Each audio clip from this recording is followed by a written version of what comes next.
प्यारे साथियों नमस्कार, मैं अभिषेक दुबे आप सब बच्चों का स्वागत करता हूं इस प्यारे से ऑनलाइन प्लेटफॉर्म पर। तो प्यारे बच्चों, मैं आपका स्वागत करता हूं इस English medium online Vidyakul platform पर। ठीक है, हमारा चैनल है इंग्लिश मीडियम विद्याकुल। तो प्यारे साथियों, कैसे हो सब लोग? आई होप सब लोग फिट फाइन होगे, अपनी पढ़ाई कर रहे होगे और बेस्ट भी होगे। और आपको एक बात थोड़ी सी परेशान कर रही होगी कि हमारे फिजिक्स का सिलेबस क्या है बच्चों, राइट ना? तो आप बिल्कुल सही जगह पे स्ट्राइक करे हो और आपको ये वीडियो प्यार से अच्छे से पूरी देखनी है। मैं इसमें एक विस्तृत विवेचना करूंगा, एक अच्छे से बताऊंगा सारे कॉन्सेप्ट्स को कि भाई हमारे फिजिक्स में कितने क्या सिलेबस है हमारा और कौन कितना रिलेवेंट है, कितना इंपॉर्टेंट चैप्टर है हमारे लिए, कितना मायने रखता है। तो प्यारे साथियों, इसी के साथ हम सेशन की शुरुआत कर रहे हैं जिसमें हम लोग सिलेबस पैटर्न और हमारे जो मार्क्स हैं, कितने मार्क्स से कौन सा आता है, इस पे हम लोग एक डिस्कशन करने चल रहे हैं। तो आओ इसी के साथ शुरू करते हैं बच्चों। हमारा जो चैप्टर है ना, पहला चैप्टर जैसे हम लोग कहते हैं इलेक्ट्रिक चार्जेस एंड फील्ड, ठीक है ना। इलेक्ट्रिक चार्ज के बारे में हम लोग पढ़ते हैं और फील्ड के बारे में पढ़ते हैं। प्यारे साथियों, ये चैप्टर और इसी के साथ इसका छोटा सा भाई वाला जो चैप्टर है पोटेंशियल वाला, ये दोनों 8 मार्क्स के आते हैं। कितने मार्क्स के आते हैं भाई? 8 मार्क्स के आते हैं, ठीक है ना। और ये हमारी फर्स्ट यूनिट होती है। तो ये जो हमारी फर्स्ट यूनिट है, फर्स्ट यूनिट में हमारा चैप्टर है इलेक्ट्रिक चार्ज एंड फील्ड और साथ में इलेक्ट्रिक पोटेंशियल, ये दोनों मिला के 8 मार्क्स के आते हैं। अब किसी में कभी थोड़ा ये ज्यादा हो जाता है, कभी वो ज्यादा होता है, मतलब हम माने तो 4-4 नंबर, ठीक है भाई। और ये इंपॉर्टेंट भी है और हमारे लिए बेसिक्स भी हैं। तो चलो हम डिस्कस करते हैं पहले चैप्टर में हमारा सिलेबस क्या है। तो जो हमारा पहला चैप्टर है प्यारे साथियों, उसका सिलेबस कुछ इस तरह से, हम इलेक्ट्रिक चार्ज के बारे में पढ़ते हैं और फिर हम पढ़ते हैं मेथड ऑफ चार्जिंग, साथ में हम पढ़ते हैं कंडक्टर्स एंड इंसुलेटर्स और basic properties of electric charge पढ़ते हैं। इसमें कूलाम्स लॉ पढ़ेंगे, force between multiple charge system हम देखेंगे, इंपॉर्टेंट है थोड़ा सा। इलेक्ट्रिक फील्ड हमारा बहुत ज्यादा इंपॉर्टेंट पॉइंट, यहां से आपके एग्जाम में भर भर के क्वेश्चन पूछा जाता है, ठीक है। इलेक्ट्रिक फील्ड लाइंस पढ़ेंगे, इलेक्ट्रिक फ्लक्स पढ़ेंगे, गॉस लॉ पढ़ेंगे और गॉस लॉ का application, that is the heart of the chapter. यहां से आपके एग्जाम में खूब सारे क्वेश्चन पूछे जाते हैं। तो प्यारे साथियों, इस तरह से ये हमारे पहले चैप्टर का सिलेबस है और आप इसका बेटे 4 मार्क्स रख सकते हो। अगला चैप्टर हमारा इलेक्ट्रिक पोटेंशियल। अब इलेक्ट्रिक पोटेंशियल में अगर हम लोग बात करें कि इस चैप्टर का बेटे, तो भाई वही मैंने बता दिया, पहली यूनिट के 2 चैप्टर 4-4 मार्क्स के। तो ये चैप्टर भी 4 मार्क्स का हमारा है। और इस चैप्टर की सबसे इंपॉर्टेंट बात क्या है कि ये बहुत बड़ा है अपने आप में, ठीक है भाई, बहुत बड़ा है, छोटे छोटे कॉन्सेप्ट्स है, इंपॉर्टेंट है प्यारे साथियों। अब इसमें हम लोग क्या पढ़ेंगे, बेसिक इंट्रोडक्शन है हमारा, इलेक्ट्रोस्टैटिक पोटेंशियल क्या चीज होती है, डेफिनेशन, बेसिक सी बातें हैं। और फिर हम पढ़ते हैं तीसरा point, potential due to a point charge. फिर हम पढ़ते हैं potential due to a electric dipole, जो कि हम पहले चैप्टर में इलेक्ट्रिक डाइपोल के बारे में पढ़ चुके होंगे, तब हम इसको उड़ा रहे होंगे। पांचवा पॉइंट हमारा है potential due to a system of charges प्यारे साथियों, ठीक है, ये बेसिक सा है। छठा हमारा इक्विपोटेंशियल सरफेस, ऑब्जेक्टिव क्वेश्चन बनते हैं यहाँ से और हमारे शॉर्ट आंसर टाइप क्वेश्चन जो 2 मार्क्स के आते हैं वो भी यहाँ से बन सकते हैं। फिर बात करते हैं हम लोग potential energy of system of charges और यहाँ पे potential energy in external field of electric dipole. ये भी पॉइंट्स इंपॉर्टेंट हैं थोड़े से, बट इसके कंपैरिजन में इक्विपोटेंशियल सरफेस और ये इलेक्ट्रिक डाइपोल की वजह से पोटेंशियल ये ज्यादा इंपॉर्टेंट है। अगली बात करें बच्चों नौवें अपने टॉपिक की, तो ये है इलेक्ट्रोस्टैटिक्स ऑफ कंडक्टर्स। फिर है हमारा कैपेसिटर एंड कैपेसिटेंस, ठीक है। फिर है हमारा द पैरेलल प्लेट कैपेसिटर और यहाँ पे effect of dielectric on capacitance, साथ में कॉम्बिनेशन ऑफ कैपेसिटर भी हमारा है जो कि इसी में समाहित रहेगा। और साथ में हमारा पोटेंशियल एनर्जी के बारे में भी हम इसमें बात करेंगे। अब प्यारे साथियों, 4 नंबर के साथ ये चैप्टर विदा होगा। अब हमारा चार्ज भागने लगेगा और हम पढ़ेंगे करंट, क्या हम लोग पढ़ेंगे भाई इलेक्ट्रोडायनेमिक्स। और उसमें हमारा बेहतरीन सा चैप्टर है जो हमारा तीसरा चैप्टर है, जिसका नाम आप देख रहे हैं, ये हमारा 7 वेटेज रखता है भाई, 7 मार्क्स इसका वेटेज है। इसमें पॉइंट्स बहुत ज्यादा पर स्कोरिंग बहुत है। तो इस इलेक्ट्रोडायनेमिक्स में हम लोग क्या क्या पढ़ते हैं हम उसकी बात करेंगे। लेकिन अब आप याद रखो, यहाँ चार्ज मोशन में आ चुका है, तो भाई इलेक्ट्रिक करंट फ्लो हो रही है, देख लो बल्ब जल गया है। तो इसमें सबसे इंपॉर्टेंट पॉइंट्स हमारे जो सिलेबस है हमारा, वो है भैया इसका बेसिक इंट्रोडक्शन, इलेक्ट्रिक करंट क्या होती है, ठीक है ना, introduction electric current in conductors and Ohm's law. प्यारे साथियों, अगेन आपने 10th क्लास में भी थोड़ा सा पढ़ा होगा, हम इसमें बहुत डिटेल में पढ़ेंगे। फिर हमारा है drift velocity, drift of electrons, the origin of resistivity, की भाई रेजिस्टेंस का जन्म ही कहां से हुआ, कैसे मतलब टेम्परेचर डिपेंडेंट होता है, लिमिटेशन ऑफ ओम्स लॉ और रेजिस्टिविटी ऑफ द मटेरियल्स। तो हमें कहीं ना कहीं इसमें ओम्स लॉ एक तरह से प्रूव भी करते हैं साथ में टेम्परेचर पे डिपेंड करता है रेजिस्टेंस, इस बारे में हम बात करेंगे। इलेक्ट्रिकल एनर्जी इसका बहुत इंपॉर्टेंट पॉइंट है, साथ में इलेक्ट्रिकल पावर और combination of resistances, resistors, carbon resistor और सेल का ईएमएफ, सेल का इंटरनल रेजिस्टेंस और सेल का कॉम्बिनेशन। प्यारे साथियों, सेल का कॉम्बिनेशन, पैरेलल, सीरीज और मिक्सिंग, ये सब सारी चीजें हम पढ़ेंगे। और मैं सीधा सीधा बता रहा हूं, फिर आएगा हमारा किरचॉफ लॉ। किरचॉफ लॉ पे हमारी बेसिक बातें, कुछ अच्छे से न्यूमेरिकल्स इसमें से पूछे जा सकते हैं। साथ में किरचॉफ लॉ अपने आप में खुद बहुत ज्यादा इंपॉर्टेंट है। और फिर हम पढ़ेंगे इसमें व्हीटस्टोन ब्रिज, मीटर ब्रिज और लास्ट में पोटेंशियोमीटर। आप जरूर याद रखिए, ये सारे इस चैप्टर के बड़े इंपॉर्टेंट पॉइंट्स हैं, ठीक है। तो ये हमारा चैप्टर भी हमें इतने सारे मार्क्स दे रहा है, कहीं ना कहीं 7 मार्क्स, ठीक है ना।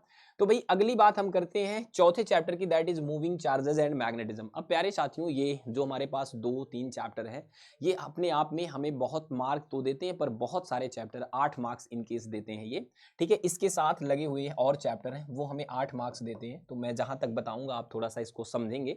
इसमें हम लोग पढ़ेंगे पहले introduction, magnetic force, motion in magnetic field, ठीक है, motion in combined electric and magnetic field. मतलब आप कह सकते हो कोई चार्ज पार्टिकल कंबाइंड इलेक्ट्रिक और मैग्नेटिक फील्ड में जाता है, जिससे हम वेलोसिटी सेलेक्टर भी इसी में पढ़ते हैं, इसी में हमारा कॉन्सेप्ट होता है वेलोसिटी सेलेक्टर का, ठीक है, इंपॉर्टेंट है। फिर प्यारे साथियों हम पढ़ते हैं field due to a current element. कोई भी करंट एलिमेंट है तो उसकी वजह से कितना मैग्नेटिक फील्ड प्रोड्यूस होगा। और इसमें हम लोग पढ़ते हैं ना बायो-सेवर्ट लॉ, बहुत बहुत इंपॉर्टेंट। अब बायो-सेवर्ट लॉ पढ़ते हैं तो उसका एप्लीकेशन भी पढ़ते हैं। उसका एप्लीकेशन होता है कि भाई कोई कॉइल है या फिर हमारा कोई करंट कैरिंग लूप है, उसके सेंटर पे कितना मैग्नेटिक फील्ड है और एक्सिस पे कितना मैग्नेटिक फील्ड है, ठीक है भाई। अब इंपॉर्टेंट बात आती है कि इसमें अगला जो है वो है हमारा एम्पियर का सर्किटल लॉ, ठीक है। एम्पियर सर्किटल लॉ हम पढ़ते हैं। फिर हम पढ़ते हैं दी सोलेनॉइड एंड दी टोरॉइड। हमने जितनी बातें की, ये सारे पॉइंट्स लिखे हैं, ये कहीं ना कहीं इसका एप्लीकेशन यहाँ यूज होता है। फिर हमारा है force between two parallel current carrying conductor, जिसे हम कह सकते हैं, या फिर एम्पियर, 1 एम्पियर की डेफिनेशन भी हम सीखते हैं। यहाँ पे हम 1 एम्पियर की डेफिनेशन सीखते हैं प्यारे साथियों, बहुत इंपॉर्टेंट है। फिर टार्क आना करंट लूप, मैग्नेटिक डाइपोल क्या होता है, मैग्नेटिक डाइपोल मूवमेंट का टार्क आना करंट लूप हम सीखते हैं। और यहाँ पे एक इंपॉर्टेंट पॉइंट है द मूविंग कॉइल गैलेनोमीटर और how to convert a galvanometer into voltmeter and into ammeter. ये आपके एग्जाम में जरूर पूछा जाता है अक्सर, मतलब ये इंपॉर्टेंट है कि भाई संट क्या होता है और इनफाइनाइट रेजिस्टेंस का क्या कॉन्सेप्ट है, गैलन जो हमारा मीटर है उसका रेजिस्टेंस पे क्या होता है, कैसे, ये सब क्वेश्चन यहाँ से बनते हैं। तो ये बहुत बहुत ज़्यादा इंपॉर्टेंट है। अब प्यारे साथियों अगर हम अपने अगले चैप्टर की बात करें तो ये उसी से समाहित है जो मैंने 8 नंबर बताया, मैग्नेटिज्म एंड मैटर। हालांकि ये 5वां चैप्टर हमारा होने वाला है, ये मैग्नेटिज्म एंड मैटर। अब ये उसी में रिलेट कर रहा है भाई, देखो वो जो आपके 8 मार्क्स हैं उसमें भी ये इंक्लूडेड है बच्चों। तो यहाँ पे हमारे चैप्टर में जो बेसिक बात है, हम लोग जानते हैं बार मैग्नेट क्या है, मैग्नेटिज्म का थोड़ा सा इंट्रोडक्शन करते हैं, ठीक है भाई, कि मैग्नेटिक फील्ड कैसे क्या होता है। और फिर हम देखते हैं मैग्नेटिज्म एंड गॉस लॉ, हमारे एनसीईआरटी के पॉइंट ऑफ व्यू से बहुत ज्यादा इंपॉर्टेंट है, ठीक है, और ये इंपॉर्टेंट है, इंटरेस्टिंग टॉपिक है। देन हम सीखते हैं अर्थ मैग्नेटिज्म। अब ये हार्ट ऑफ द चैप्टर है प्यारे बच्चों, मतलब शरीर का दिल है, ठीक है ना, कि भाई इस वाले चैप्टर में स्पेशली जो हमारा अर्थ मैग्नेटिज्म है, कैसे अर्थ में मैग्नेटिक फील्ड क्रिएट होता है, ठीक है, और क्या रीजन है, थोड़े से रीजन के बारे में जानते हैं। फिर हम लोग इसके एलिमेंट्स जानते हैं अर्थ मैग्नेटिक फील्ड के, ठीक है भाई। तो यहाँ पे हम लोग सीखते हैं magnetic meridian, geographical meridian, angle of dip, ठीक है ना, ये सब सारी बातें करते हैं। फिर हम जानते हैं मैग्नेटाइजेशन एंड मैग्नेटिक इंटेंसिटी, ठीक है भैया। फिर हमारा अगला इंपॉर्टेंट पॉइंट है permanent and magnetic electromagnet, permanent magnets और इलेक्ट्रोमैग्नेट, इसमें हम लोग सीखते हैं। और इंपॉर्टेंट बात, फिर हम लोग जानते हैं कि हमारे जो मटेरियल होते हैं वो नेचर में कैसे होते हैं मैग्नेटिक बिहेवियर के बेसिस पे, लाइक पैरामैग्नेटिक, डायामैग्नेटिक और फेरो। ये बात मैं नहीं बोल रहा, एग्जाम बोल रहा। अब की बार आपके एग्जाम में क्वेश्चन आ गया था कि पैरा, डाया और फेरो में क्या डिफरेंस होता है, ठीक है। ये मैग्नेटिक मटेरियल्स होते हैं, मैग्नेटिक प्रॉपर्टी के बेस पे डिफाइन करते हैं हम लोग इन मटेरियल्स को। तो प्यारे साथियों यहां पे हमारा जो चैप्टर है ये, अब ये दोनों चैप्टर जो हमारे थे ना कहीं 8 मार्क्स देके तो हमें चले गए, लेकिन अगले चैप्टर पे फिर 8 मार्क्स आपको मिलने जा रहे हैं। तो देवियों और सज्जनों 8 मार्क्स, फिर आगे के 2 चैप्टर, मतलब ये इलेक्ट्रोमैग्नेटिक इंडक्शन एक और आएगा अभी। तो ये जो इलेक्ट्रोमैग्नेटिक इंडक्शन है, मैं सच्ची बता रहा हूं बच्चों, ये बहुत ज्यादा इंटरेस्टिंग टॉपिक है और इसके जितने भी पॉइंट्स हैं आप बहुत अच्छे से पढ़ोगे, ठीक है। शुरुआत में जो पॉइंट्स है थोड़ा सा बस इंटरेस्ट क्रिएट करने के लिए, जैसे हम लोग इंट्रोडक्शन करते हैं और एक्सपेरिमेंट ऑफ फैराडे और हेनरी देखते हैं कि भाई कैसे मैग्नेट से मैग्नेटिक फील्ड के चेंज होने से किसी कॉइल में हमारी जो हमारी लाइंस चेंज होती हैं, अगर मैग्नेटिक फील्ड लाइन जिसे हम फ्लक्स कहते हैं, कैसे करंट प्रोड्यूस हो जाती है। अब देख पा रहे होगे, मैग्नेट आ रहा है, इसमें करंट जनरेट हो गया, इधर गैल्वेनोमीटर बता दे रहा है, सेंसिटिव सा है। तो बच्चों ये चैप्टर बहुत इंटरेस्टिंग है, इसमें मैग्नेटिक फ्लक्स के बारे में पढ़ते हैं। फैराडे के लॉ अगेन बहुत ज्यादा इंपॉर्टेंट, यही हार्ट ऑफ द चैप्टर है इसमें। और लेंज लॉ और कंजर्वेशन ऑफ एनर्जी क्या होता है, मैकेनिकल कैसे इलेक्ट्रिकल में चेंज हो रही है, ये सारी बातें करनी। मोशनल इलेक्ट्रोमोटिव फोर्स, भाई कोई current carrying conductor, I mean कोई रॉड है, करंट नहीं उसमें फ्लो रहा, मतलब उसे मैग्नेटिक फील्ड से पास कराएंगे तो उसके एंड्स जो हमारे उसके एंड होंगे उसके बीच ईएमएफ प्रोड्यूस हो जाएगा, करंट प्रोड्यूस हो जाएगी, क्या होता है इन सब की स्टडीज में करेंगे। एनर्जी कंसिडरेशन एक क्वांटिटेटिव स्टडी, इसके बारे में भी हम प्यारे साथियों बात करेंगे। ईडी करंट के बारे में बात करेंगे, ये थोड़ा इंपॉर्टेंट है, ठीक है, इसका इंडस्ट्रियल यूज क्या होता है, ये ब्रेकिंग वगैरह में भी इसका यूज होता है, मजा आता है पढ़ने में। फिर हम इंडक्टेंस पढ़ेंगे, सेल्फ इंडक्टेंस और म्यूचुअल इंडक्शन, एसी जनरेटर। अब प्यारे साथियों जो लास्ट टॉपिक है, ये एग्जाम में इतना ज्यादा तो नहीं पूछा जाता, पर ये कहीं ना कहीं बेसिक्स बना देता अल्टरनेटिंग करंट का। तो अल्टरनेटिंग करंट हमारा होने वाला है अगला chapter, that is the chapter number 7। और यहाँ पे आपको ये बात पता होनी चाहिए कि आप इसे 4 मार्क्स दे सकते हो, बाकी 4 मार्क्स यहाँ पे इंक्लूड कर दो, मतलब चैप्टर नंबर 7 में। अभी चैप्टर नंबर 7 प्यारे साथियों अल्टरनेटिंग करंट है, आपको पता है हमारे घरों में यूज होने वाली जो करंट अल्टरनेटिंग करंट है, जो कि अपनी एक पर्टिकुलर फ्रीक्वेंसी के बाद, मतलब एक पर्टिकुलर टाइम के बाद आप कह सकते हो कि वो अपना मैग्नीट्यूड और जो है डायरेक्शन चेंज करती रहती है, ये बड़ी इंपॉर्टेंट बात है। तो इस करंट का जो है ना, जो हमारा बेसिक एसी वोल्टेज है उसको हम लोग अप्लाई करते हैं रजिस्टर्स में, और फिर हम कैपेसिटर में, इन सब में हम अप्लाई करेंगे, ये बातें पढ़ेंगे। हम इंट्रोडक्शन पढ़ेंगे, AC voltage applied to simple कह सकते हो आप रजिस्टर, ठीक है ना भाई, रजिस्टर में ये पढ़ेंगे, हमारा ये टॉपिक है। फिर हम लोग जानेंगे भाई रिप्रेजेंटेशन ऑफ एसी करंट और वोल्टेज और रोटेटिंग वेक्टर क्या होते हैं, रोटेटिंग फेजर्स क्या होते हैं, ये वेक्टर जैसे ऑपरेट हम इनको करते हैं, ठीक है, इस बारे में हम लोग स्टडी करेंगे। फिर बच्चों आता है AC voltage applied to a inductor, AC voltage applied to a capacitor, ये हमारे 2 पॉइंट होंगे। फिर हम सब मिला के पढ़ेंगे एलसीआर सर्किट, जो कि सीरीज में होगा, सीरीज एलसीआर सर्किट पढ़ेंगे, मतलब उसमें एल सी और आर दोनों होंगे, इंडक्टर कैपेसिटर और रजिस्टर सब होगा इसमें। फिर प्यारे साथियों हम लोग पढ़ेंगे power in AC circuit, the power factor, ठीक है भाई, तो power in AC circuit, power factor, electrical power, तो हम यहाँ पे उसको सीखेंगे, इसका डेरिवेशन भी इंपॉर्टेंट, इवन पावर फैक्टर आपके एग्जाम में डायरेक्ट पूछा जाता है अलग अलग सर्किट्स के लिए। अब एलसी ऑसिलेशन पढ़ेंगे कि भाई इसमें कैसे हमारे एक इंडक्टर से एनर्जी कैपेसिटर में स्टोर होती है, फिर कैपेसिटर से इंडक्टर में स्टोर होती है, मजेदार पॉइंट है ये, थ्योरेटिकल है पूरा का पूरा। और यहाँ पे फिर हम सीखेंगे प्यारे साथियों, यहाँ से आप देख सकते हो ट्रांसफार्मर लास्ट पॉइंट है, और जो बहुत ज्यादा इंपॉर्टेंट है, आप जान ही रहे होगे, आपके घर के आसपास ट्रांसफार्मर जरूर लगा होगा। ट्रांसफार्मर का काम होता है हाई वोल्टेज को लो वोल्टेज में करना, या फिर लो को हाई में करना, और इसमें पावर का लॉस हम मानते हैं कि एकदम बहुत कम है, लेकिन ऐसा होता नहीं रियल में। तो हम इसके एडवांटेजेस भी देखेंगे, डिसएडवांटेजेस भी देखेंगे, और हम ये देखेंगे कि डिवाइस कैसे वर्क करती है।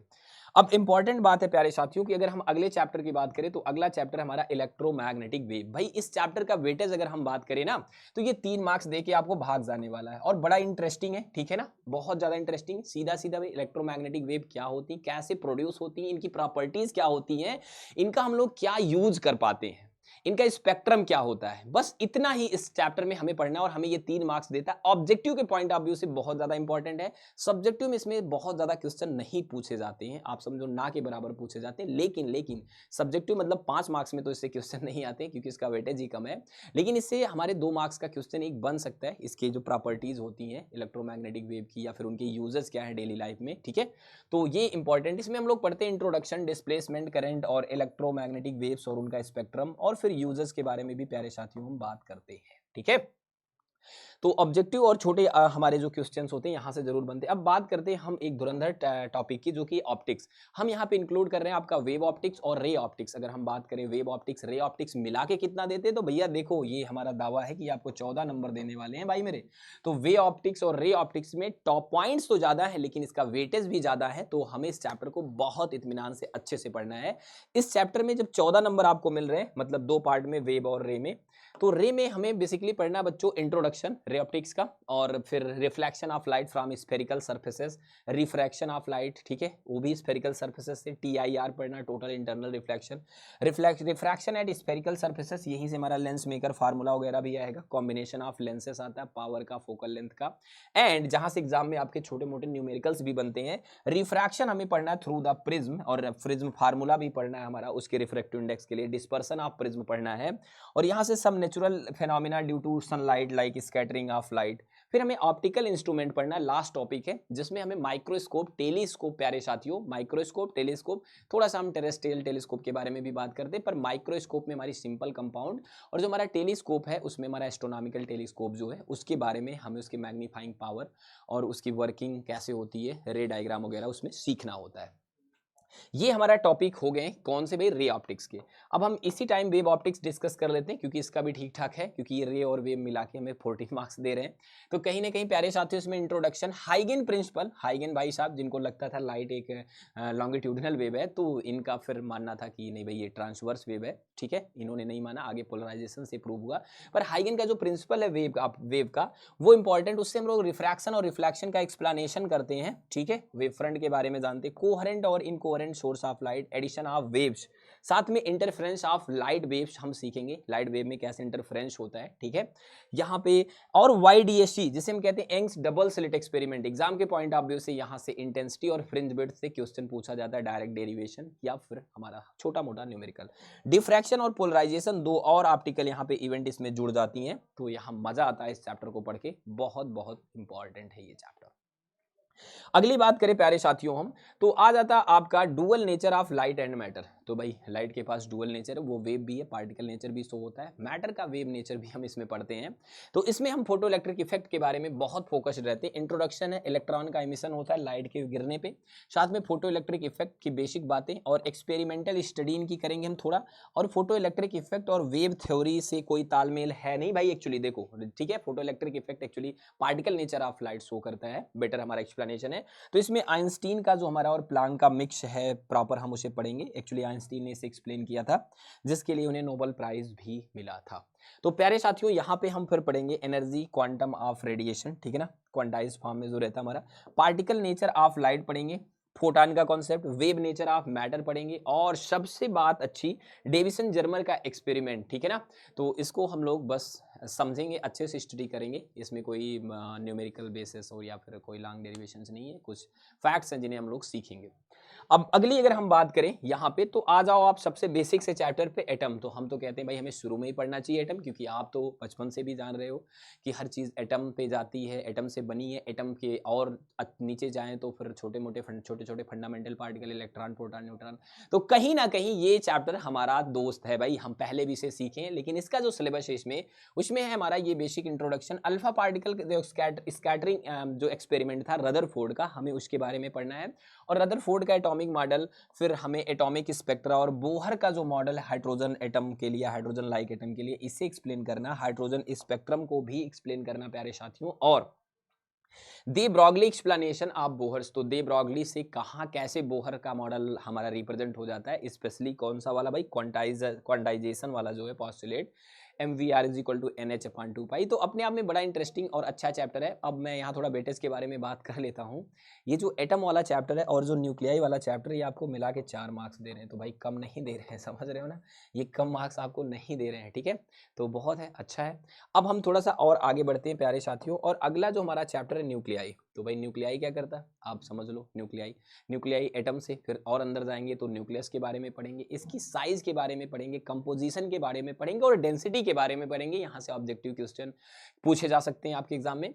फिर हम इसमें साइज ऑफ द न्यूक्लियस हमने बताया आपको, और इसके बारे में, इसका कंपोजिशन, इंट्रोडक्शन, मास एनर्जी और न्यूक्लियर बाइंडिंग एनर्जी के बारे में बात करेंगे। थोड़ी सी हम इसमें जो है कैलकुलेट भी करेंगे कैसे हमारी जो होती बाइंडिंग एनर्जी निकलती है। न्यूक्लियर फोर्स के बारे में जानेंगे, रेडियो एक्टिविटी, न्यूक्लियर एनर्जी के बारे में जानेंगे, और इंपॉर्टेंट बात इसमें हम लोग पढ़ेंगे न्यूक्लियर फ्यूजन और न्यूक्लियर रिएक्टर, ठीक है भाई।